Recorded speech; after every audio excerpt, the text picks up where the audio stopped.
Hello guys, कैसे हो आप लोग। उम्मीद करता हूँ बढ़िया होंगे। तो दोस्तों, आज की इस वीडियो में हम बात करने वाले इलेक्ट्रोस्टैटिक्स फिजिक्स का फर्स्ट चैप्टर इलेक्ट्रोस्टैटिक्स के शॉर्ट नोट्स की। इलेक्ट्रोस्टैटिक्स इसके शॉर्ट नोट्स की अपन बात करेंगे। कितने फॉर्मूले हैं, कौन से फॉर्मूले हैं, पूरे फॉर्मूले आज की इस क्लास में अपन जानने वाले हैं। तो वीडियो में अंत तक जरूर बने रहिएगा, क्योंकि काफ़ी इंपॉर्टेंट वीडियो आप सभी के लिए होने वाला है।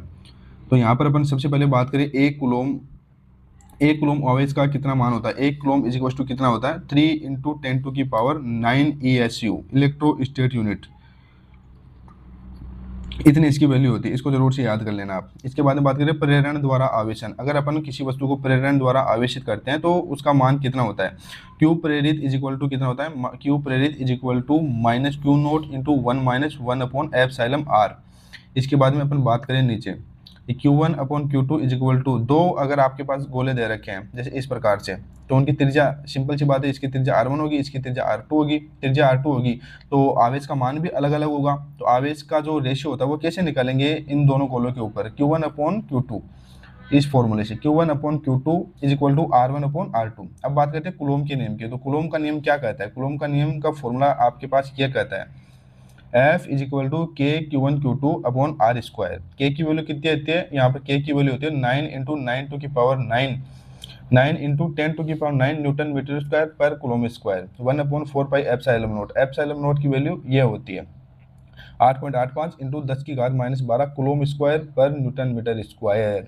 अब एप्सिलॉन एम क्या है, ये है माध्यम की विद्युतशीलता। इसका मान कितना होता है, epsilon m is equal to epsilon r into epsilon naught. Epsilon r यहाँ पर है सापेक्ष विद्युतशीलता, एप्सिलॉन नोट है यहाँ पर निर्वात की विद्युतशीलता। तो एफ एम यानी माध्यम में बल कितना आ जाएगा, बल जो होता है निर्वात में जो बल होता है एफ नोट, उसके कंपैरिजन में कितना आएगा, इंटू 1/εr गुना हो जाएगा। अब जो खुले में जो दो लटकाई की गेंदें होती है, जो दो गेंदें लटकाई जाती है तार से, तो उनके जो बीच में तो रस्सी लगी होती है, तो उस रस्सी पर तनाव कितना होता है। तनाव का फॉर्मूला क्या आएगा, √FE² + mg²। एफ ई क्या है, इलेक्ट्रोस्टैटिक फोर्स है, तो वो उन दोनों गेंदों के बीच कितना लगेगा, KQ² /2r का होल स्क्वायर। 2r क्या है, उन दोनों गेंदों के बीच की दूरी है 2r। अब बात करते हैं अपन इलेक्ट्रिक फील्ड, विद्युत क्षेत्र। विद्युत क्षेत्र ई वेक्टर से इसको डिनोट करते हैं। ये एक वेक्टर राशि है, सदिश राशि है, तो इसका फॉर्मूला क्या आएगा, E is equal to F/Q0। इसका मात्रक की बात करें, यूनिट की बात करें, न्यूटन पर कूलम इसकी यूनिट हो जाएगी, या फिर वोल्ट पर मीटर भी इसकी यूनिट होती है। अब बात करें अपन बिंदु आवेश Q से R दूरी पर, जो बिंदु आवेश होता है उससे बिंदु आवेश, उसको अपन Q से डिनोट करते हैं। तो R दूरी पर विद्युत क्षेत्र कितना होगा, E is equal to KQ/R², उसका फॉर्मूला आएगा।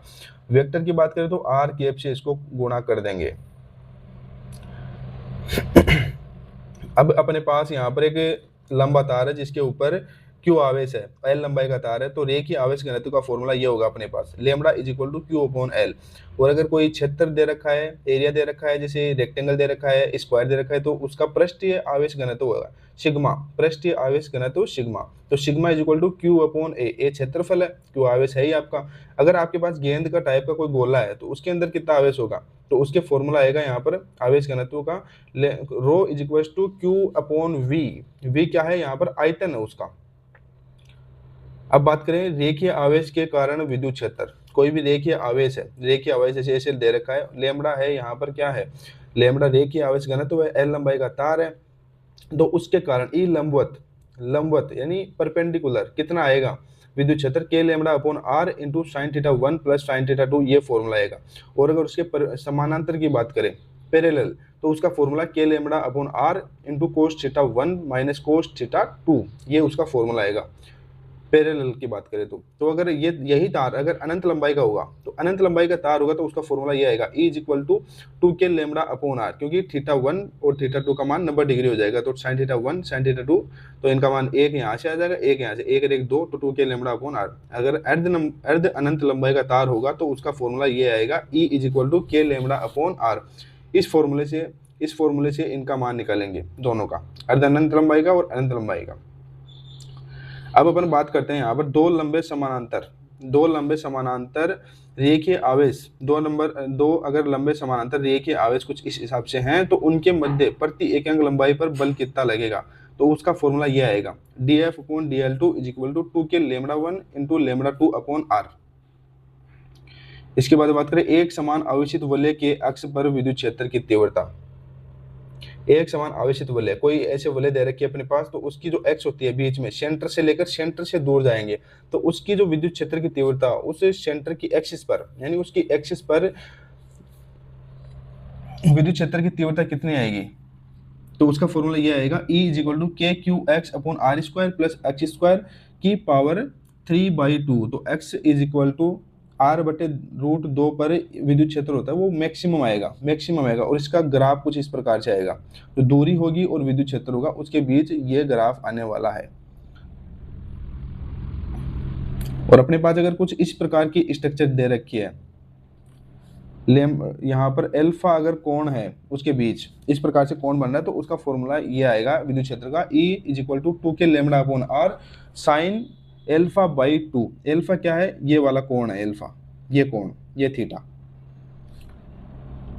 अब बात करते हैं विद्युत फ्लक्स की, phi = E vector dot A vector. A क्या है, क्षेत्रफल है, फाई आपका विद्युत फ्लक्स है ही, और ई क्या है, विद्युत क्षेत्र है। तो ये फॉर्मूला आएगा, यहाँ पर डॉट हटाएंगे तो ये इस प्रकार से आ जाएगा, वेक्टर में आपने पढ़ा होगा, फाई = E cos थीटा।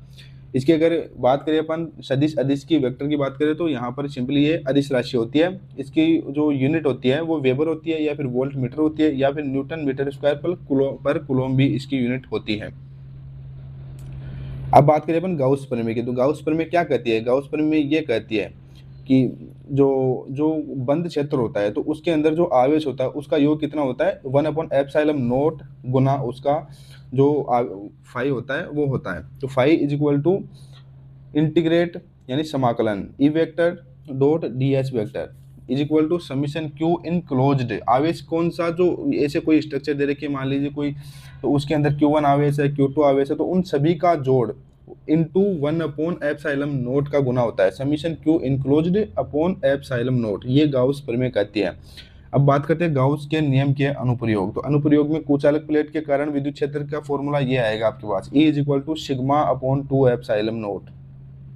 दोस्तों एग्जाम टाइम में इन फॉर्मूलों को रिवीजन करना बहुत ज़्यादा इंपॉर्टेंट होता है, क्योंकि RUHH की एग्जाम में डायरेक्ट फॉर्मूला बेस्ड क्वेश्चन आते हैं। तो आपको ये फॉर्मूले जरूर से रट लो, क्योंकि डायरेक्ट क्वेश्चन आएंगे।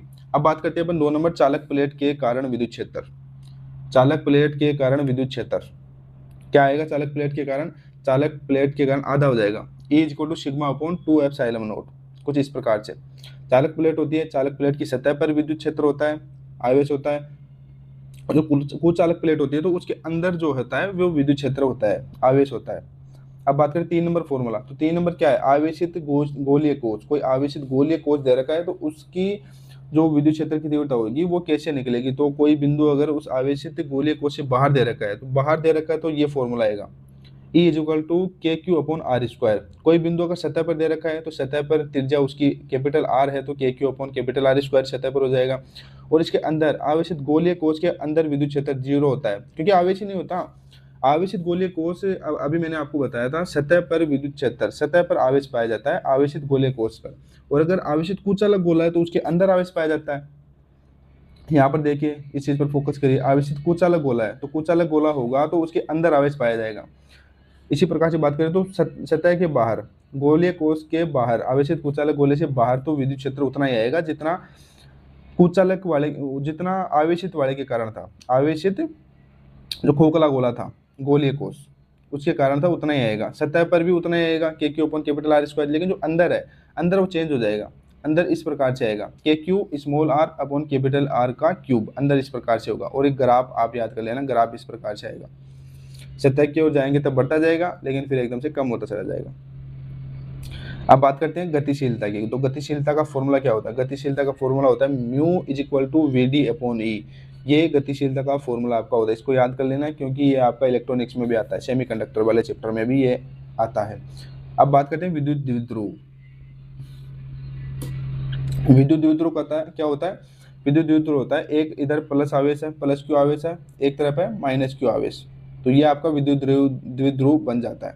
तो इसका फॉर्मूला क्या होता है, जो P होता है, इसका डाइपोल मोमेंट की अपन बात करें तो P = क्या फॉर्मूला आएगा इसका, इसका आएगा P is equal to q cross r. तो इसका वेक्टर ये सदिश राशि है, सदिश राशि है तो दिशा भी होगी, दिशा किधर से किधर होगी, नेगेटिव से पॉजिटिव की और इसकी दिशा होती है। और इसके मात्रक की बात करें तो किलोमीटर इसका मात्रक होता है। किलोमीटर कैसा है, आवेश आवेश होता है, आवेश का कुलम हो गया। और आर जो होती है, आर जो दूरी होती है, इन दोनों आवेशों के बीच की दूरी होती है, वो हो गई मीटर। तो इस हिसाब से डी बाई भी इसकी यूनिट होती है, डी बाई भी आप याद कर लेना। अब बात करें ई एक्सिस से, जो विद्युत द्विध्रुव होता है, तो उसकी एक्सिस पर विद्युत क्षेत्र की तीव्रता कितनी आएगी, 2kp/r³ इसकी तीव्रता आएगी एक्सिस पर। निरक्ष की बात करें तो निरक्ष पर इस प्रकार से इसका फॉर्मूला आएगा -kp/r³, इस प्रकार से आएगा। आप ये फॉर्मूला आपको याद नहीं, tan alpha is equal to 1/tan theta, ये फॉर्मूला आप याद मत करना। इसके बाद बात करें, ये अपना एक जनरल फॉर्मूला है, इसको भी आप याद रख लेना, विद्युत क्षेत्र की तीव्रता, क्योंकि थीटा जैसे जैसे चेंज होगा वैसे वैसे यहाँ पर ई की वैल्यू भी चेंज होगी एक्स निरक्ष के हिसाब से।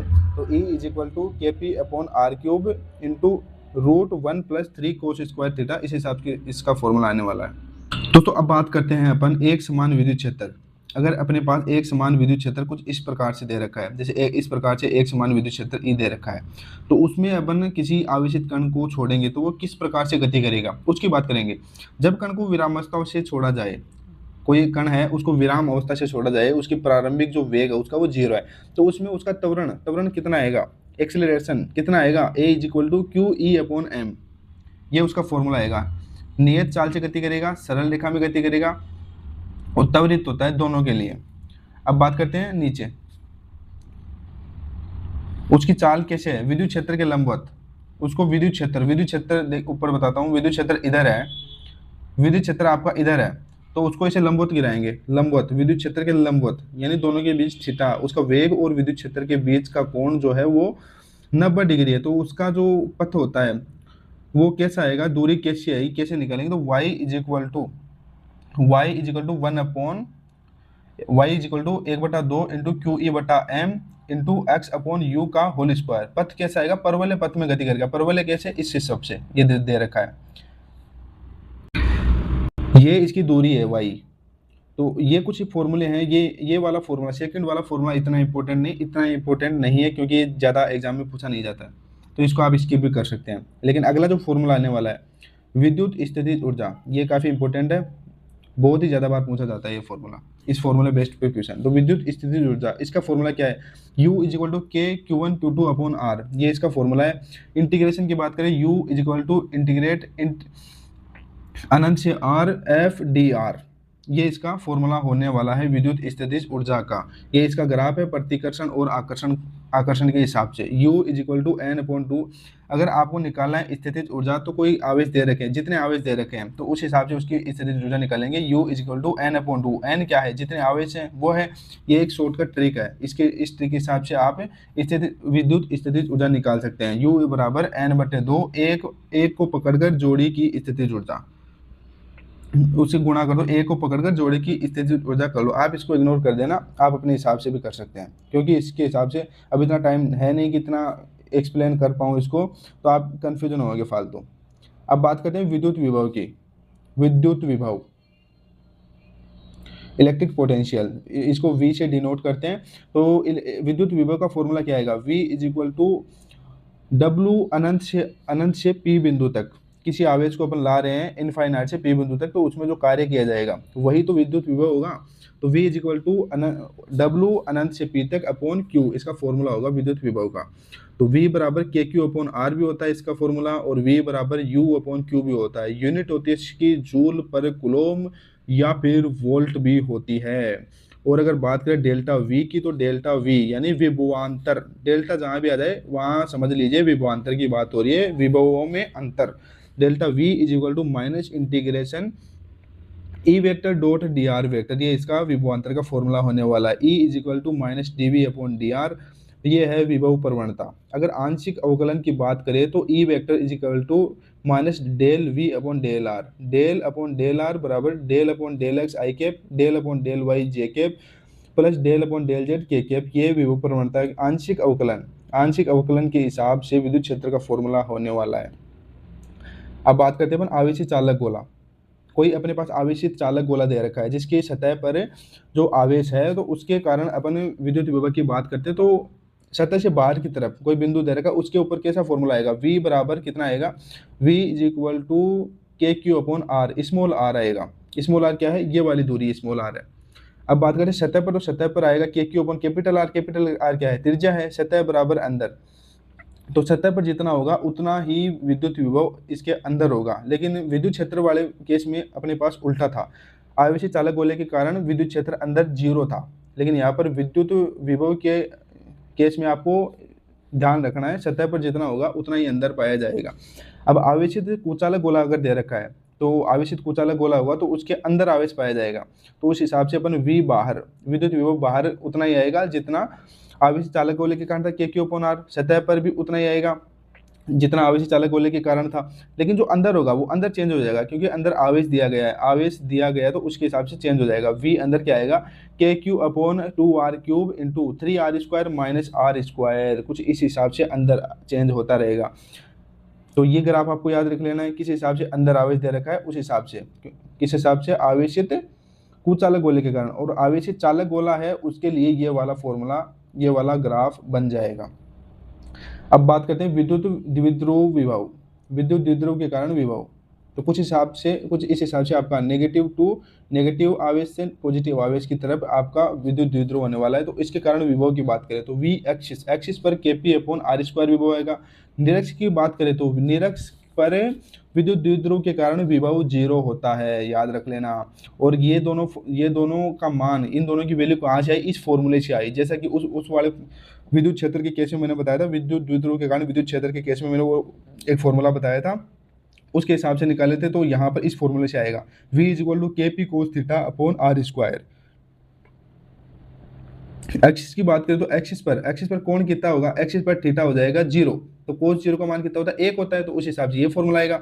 और अगर निरक्ष हो गई तो निरक्ष पर कोस थीटा कितना होता है, कोस थीटा का मान निरक्ष यानी 90 डिग्री, तो 90 डिग्री कोस 90 का मान कितना होता है 0, तो 0 आ जाएगा निरक्ष पर। अब बात करें विद्युत द्विध्रुव, विद्युत द्विध्रुव की अपन बात करेंगे। विद्युत द्विध्रुव के कारण कुछ 2-3 फॉर्मूले और बच गए। तो विद्युत द्विध्रुव के कारण टाउ का फॉर्मूला क्या आएगा, P vector cross E vector, और वेक्टर यहाँ पर क्रॉस हटाएंगे तो साइन थीटा आ जाएगा, तो tau is equal to p E sine theta.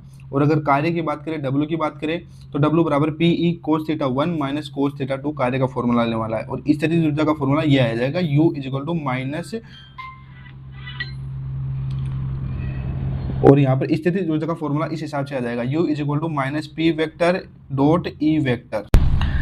दोस्तों अब बात करते हैं अपन विद्युत द्विध्रुव की SHM, सिंपल हार्मोनिक मोशन, सरल आवर्त गति की। तो उसका फॉर्मूला कैसे आएगा, अगर एल्फा का मान समानुपाती है माइनस थीटा के तो वो SHM करेगा। W का फॉर्मूला क्या आएगा, W is equal to root P E upon I. I क्या है यहाँ पर, आई आप कमेंट में बताएंगे आई क्या है, आई कमेंट बताएंगे, कमेंट में भी आपको इसका जवाब मिल जाएगा। अगर नहीं आता तो कमेंट कीजिए। टी यानी आवर्तकाल का फॉर्मूला आ जाएगा आपके पास 2 pi into root I upon p E. अब बात करेंगे वी बी यानी बड़ी बूंद, जो यहाँ पर छोटी छोटी बूंदें होती हैं, एक बड़ी बूंद होती है वो छोटी छोटी बूंदों में आवेश के हिसाब से टूट जाती है, एन बूंदों में टूट जाती है। तो उस बड़ी बूंद का जो विभव होगा, विद्युत विभव, वो कैसा आएगा, जो एन होगी, एन कितनी बूंदें हैं, एन बूंदें, तो एन की पावर 2/3 इंटू वी एस, छोटी बूंद का विभव, वी एस क्या, छोटी बूंद का विभव, तो इस हिसाब से उसका फॉर्मूला आएगा। दोस्तों इलेक्ट्रोस्टैटिक्स में विद्युत विभव, इलेक्ट्रिक फील्ड, इलेक्ट्रिक फोर्स और इलेक्ट्रिक चार्ज के जितने भी फॉर्मूले थे, अपने पूरे फॉर्मूले की बात करिए। तो वीडियो को लाइक जरूर करिए और अपने दोस्तों में शेयर जरूर करिए। इसकी पीडीएफ चाहिए तो पीडीएफ आपको कहाँ मिलेगी, पीडीएफ आपको टेलीग्राम चैनल पर मिलेगी। तो टेलीग्राम चैनल को जरूर से ज्वाइन कर लीजिए, नीचे आपको लिंक मिल जाएगा, वहाँ पर इसकी आपको पीडीएफ मिल जाएगी। और भी चीज़ें वहाँ पर मैं शेयर करते रहता हूँ, नोट्स भी शेयर करता हूँ, और काउंसलिंग की जानकारी भी आपको आगे मिलने वाली है, कैसे आपको कॉलेज फिल करना है, तो सारी चीज़ों की बात होती रहेगी। बहुत बहुत धन्यवाद आपका वीडियो में बने रहने के लिए।